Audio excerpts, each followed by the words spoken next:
Nous sommes toujours dans le thème d'histoire de la classe de troisième, portant sur l'Europe, un théâtre majeur des guerres totales entre 1914 et 1945.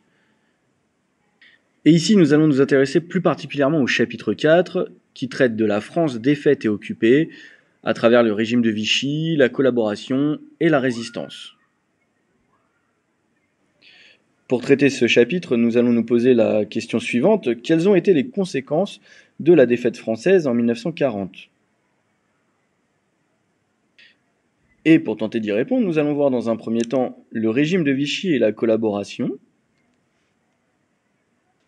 Dans le chapitre précédent, on a vu que la France entre en guerre dès septembre 1939 aux côtés du Royaume-Uni pour défendre la Pologne envahie par les nazis.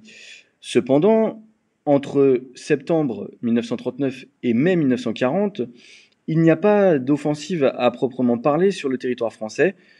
On appelle cela la drôle de guerre.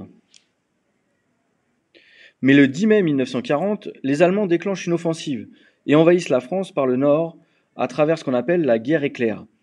L'armée française est mise en déroute et près de 8 millions de civils fuient l'avancée ennemie. C'est ce qu'on appelle l'exode. Le maréchal Pétain, nommé président du Conseil, demande l'armistice. Il est signé à Rotonde le 22 juin 1940. Le pays est alors coupé en deux. Le nord est occupé par les Allemands et le sud, appelé zone libre, reste sous l'autorité du gouvernement français réfugié à Vichy. Présence militaire, bombardements alliés, pénurie et rationnement, surveillance policière, la vie quotidienne des Français devient difficile pendant ces années noires. Suite à cette défaite, le régime de Vichy va se mettre en place.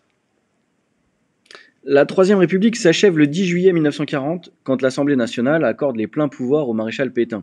Celui-ci rejette la démocratie et instaure alors une dictature appelée l'État français. Les élections sont supprimées, la radio et la presse sont contrôlées et censurées.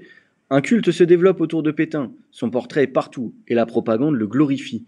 Les hommes politiques de la Troisième République sont arrêtés et jugés, tels que Léon Blum ou Édouard Daladier. Pétain veut restaurer l'ancienne France par l'idéologie de la Révolution nationale. Il exalte les valeurs traditionnelles, le travail de la terre, l'artisanat, la religion catholique, la famille. D'ailleurs, sa devise est dès lors « Travail, famille, patrie ». Il prend des mesures contre ceux qu'il considère comme non français. En octobre 1940, il interdit aux Juifs de nombreuses professions. Par le texte de loi, le statut des Juifs. L'État annule aussi des milliers de naturalisations qui avaient été accordées à certains étrangers. En octobre 1940, Pétain et le chef du gouvernement Pierre Laval engagent une politique de collaboration avec l'Allemagne. L'État français livre à l'Allemagne des Juifs étrangers de la zone libre et aide les Allemands à arrêter les Juifs de la zone occupée, à travers notamment la rafle du Veldiv qui a lieu le 16 juillet 1942. En novembre 1942, l'Allemagne envahit la zone libre et peu après, les partisans d'une collaboration plus poussée entrent au gouvernement. L'État organise le service du travail obligatoire, le STO, qui oblige tous les jeunes de 21 à 23 ans à aller travailler en Allemagne et laisse la milice traquer les Juifs et les résistants.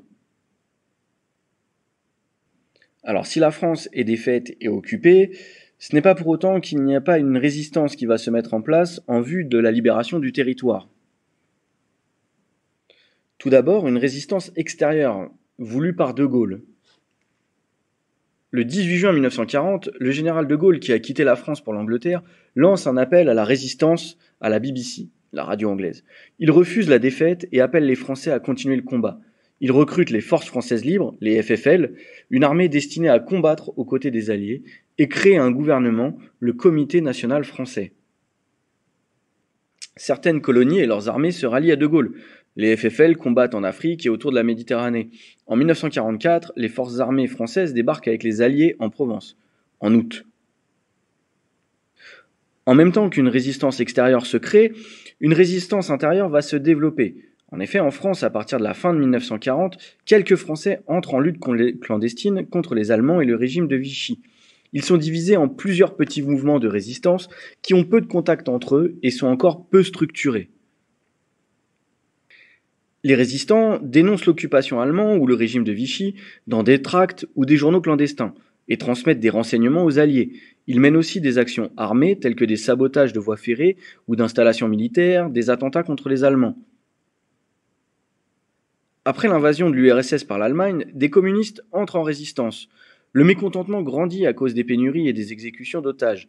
À partir de 1943, beaucoup de jeunes fuyant le STO forment des maquis, c'est-à-dire des groupes de résistants installés dans une zone retirée, comme une forêt ou une montagne, et qui mènent des actions de guérilla contre l'armée allemande.